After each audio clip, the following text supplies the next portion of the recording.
Guys आज हम पढ़ेंगे क्लास 12th मैक्रो इकोनॉमिक्स का chapter determination of income and employment. आज हम उसमें कवर करेंगे ADAS अप्रोच। तो हमें पता है इक्विलिब्रियम को डिटरमाइन करने के लिए हमारे पास दो अप्रोचेस होती हैं, एक ADAS अप्रोच एंड एक SI अप्रोच।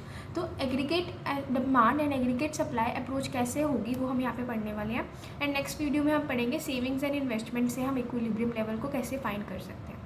तो सबसे पहले इक्विलिब्रियम लेवल ऑफ इनकम और GDP occurs when AD is equal to AS। ये हमें पता ही है कि इक्विलिब्रियम उस पॉइंट पे स्टक करेगा जहाँ पे aggregate demand and aggregate supply equal होंगे। ठीक है, तो इस इक्विलिब्रियम लेवल को पढ़ने से पहले हम थोड़ा सा AD और AS के बारे में पढ़ते हैं ब्रीफ में।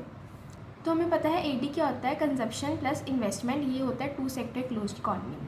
ठीक है, and it is the plan expenditure bye house hold. ये वो एक्सपेंडिचर होता है जो हाउस होल्ड प्लान करती है या जो इन्वेस्टर्स जो प्लान करते हैं कि वो इतना सेल करेंगे, वो होती है प्लान एक्सपेंडिचर, जो कि हम एक्स एंटे डिमांड बोलेंगे। ठीक है, then consumption, it is directly influenced by income. जो इसके दो कंपोनेंट्स हैं वो कौन से हैं, कंजप्शन और इन्वेस्टमेंट। जो कंजप्शन है वो डायरेक्टली इन्फ्लुएंस होगी इनकम के साथ। हमें पता है जितनी हमारी इनकम बढ़ेगी उतना ही हमारी कंजप्शन डिमांड भी बढ़ेगी। ठीक है, इन्वेस्टमेंट को हम ऑटोनॉमस लेके चलते हैं इन दिस इक्विलिब्रियम लेवल। हम इसको ऑटोनॉमस लेके चलते हैं, इंड्यूस्ड इन्वेस्टमेंट हम इसमें इंक्लूड नहीं करते। एंड ऑटोनॉमस इन्वेस्टमेंट मतलब जो प्रॉफिट के एक्सपेक्टेशन से ड्रिवन नहीं होती है, वो गवर्नमेंट सेक्टर ज़्यादातर ये करती है ऑटोनॉमस इन्वेस्टमेंट, जिससे कि सोशल वेलफेयर हो पाए। ये इनकम से डिटरमाइन नहीं होती है। ठीक है, ये हर लेवल ऑफ इनकम पे कांस्टेंट ही रहती है, इसलिए it is not influenced by income. तो ये इसके दो कंपोनेंट्स हो गए C प्लस I।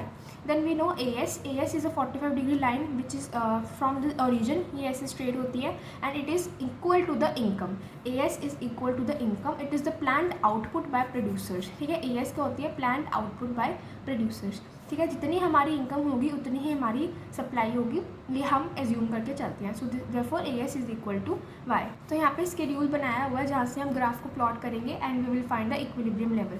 तो सबसे पहले हमारे पास है income, then we have consumption. यहाँ पे जीरो लेवल ऑफ इनकम पे कंजप्शन हमेशा होगी ही, that is called autonomous consumption. Then we have savings, then we have investment. This investment is autonomous. हमने यहाँ पे एज्यूम कर दिया कि इन्वेस्टमेंट हमारी हर लेवल ऑफ इनकम पे सेम ही है, हम कोई भी इन्वेस्टमेंट को एज्यूम कर सकते हैं यहाँ पे। देन AD क्या होगा, हमारा C प्लस I, ये हमारा AD होगा। देखो 40 प्लस 40 80, 120 प्लस 40 160, ऐसे ही हमारी AD निकल आएगी। देन AS हमारी इनकम के इक्वल होगा, और वैसे भी AS हमारा C प्लस S के इक्वल भी होता है, कंजप्शन प्लस सेविंग्स। तो हम इन दोनों को ऐड करेंगे तो भी इक्वल आएगा एंड इनकम को इक्वल भी आएगा। एंड हमने यहाँ पे कुछ ऑब्जर्वेशंस की कि इन 4 लेवल्स पे हमारा AD AS से ज़्यादा है। एंड एक पॉइंट ऐसा आएगा जब हमारा AD AS के इक्वल होगा, जिसको हम इक्विलिब्रियम लेवल पे बोलेंगे। Then after that equilibrium level हमारा AD AS से कम होने लग जाएगा। ठीक है, वहाँ पे हमारा AD will be less than AS। अब हम इसको ग्राफ पे देखते हैं। तो यहाँ पे हमारी डायग्राम में देखो कैसे बनेगा, हमारी एक्स एक्सिस पे हमारी होगी इनकम, आउटपुट, एम्प्लॉयमेंट। ये तीनों हम इक्वल लेके चलते हैं, equilibrium GDP, equilibrium employment, equilibrium output, ये तीनों एक ही बात है। ठीक है, एंड वाई एक्सिस पे हमारा है AD AS।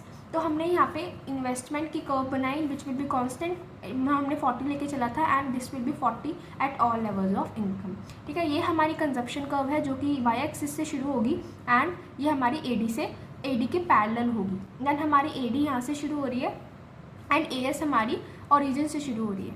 Eight the point where they will intersect, this is the equilibrium point. And हमारा 400 जो है हमारी इक्विलिब्रियम पॉइंट है, जहाँ पे हमारे AD AS दोनों 400 हैं and this 400 will be are income, equilibrium GDP। ठीक है, यहाँ पे E is the equilibrium point, this one where AD is equal to AS। OY is the equilibrium output, ये OY इतना हमारा इक्विलिब्रियम आउटपुट है एंड AS AD दोनों 400 के इक्वल है। देन AD हमारा C प्लस I होता है and AS is the income only. Now यहाँ पे 2 कंडीशंस हो सकती है कि जब हमारा AD AS से कम है और जब इक्विलिब्रियम पॉइंट है, एंड उस इक्विलिब्रियम पॉइंट के बाद AD जब AS से कम होगा। ये 3 केसेस यहाँ पे बनेंगे। तो फर्स्ट केस जहाँ पे AD हमारा AS से ज़्यादा है, वहाँ पे सप्लाई हमारी डिमांड से कम है, मतलब हमारी डिमांड ज़्यादा है लेकिन हमारी सप्लाई कम है। तो इस कंडीशन में क्या होगा, जब सप्लाई कम है डिमांड ज़्यादा है तो ऑब्वियसली प्राइसेस बढ़ेंगे। लॉस ऑफ अनफुलफिल्ड डिमांड, जो हमारे प्रोड्यूसर्स हैं उनको ये लॉस होगा कि हमारी सप्लाई कम है, इसलिए हम डिमांड को फुलफ़िल नहीं कर पा रहे, इसलिए उनको लॉस होगा। Then production created by producers, अभी प्रोड्यूसर क्या करेंगे, ट्राई करेंगे कि हमारी प्रोडक्शन जो है वो बढ़ जाए ताकि हम उस डिमांड को फुलफ़िल कर पाएँ। एंड ये तब तक होगा जब AD/AS के इक्वल आ जाएगा and equilibrium level will be achieved. Then next case है जब हमारा AD/AS से कम होगा, यहाँ पे डिमांड हमारी सप्लाई से कम होगी, मतलब प्रोड्यूसर ज़्यादा सप्लाई कर रहे हैं लेकिन इतनी डिमांड नहीं है इकोनॉमी में। तब क्या होगा, उनका स्टॉक जो है वो अनसोल्ड रह जाएगा। वो प्रोडक्शन ज़्यादा कर रहे हैं, वो इतना बिक नहीं रहा, तो उनका स्टॉक जो है वो अनसोल्ड रह जाएगा। प्रोड्यूसर्स क्या करेंगे, अब अपनी प्रोडक्शन को कट डाउन करेंगे, कम करेंगे, ताकि हमारी जो जितनी भी हमारी सप्लाई है उतनी ही डिमांड तो एग्जिस्ट करे। एंड ये तब तक चलेगा जब AD अपने आप को AS तक एडजस्ट कर लेगा and equilibrium will be achieve. तो हर केस में ऐसा एक पॉइंट आएगा जहाँ पे इक्विलिब्रियम अचीव होगा, AS इलास्टिक होने के कारण एडजस्ट हो जाएगा and equilibrium level will be achieved. If you find this video helpful, please like and subscribe. Thank you.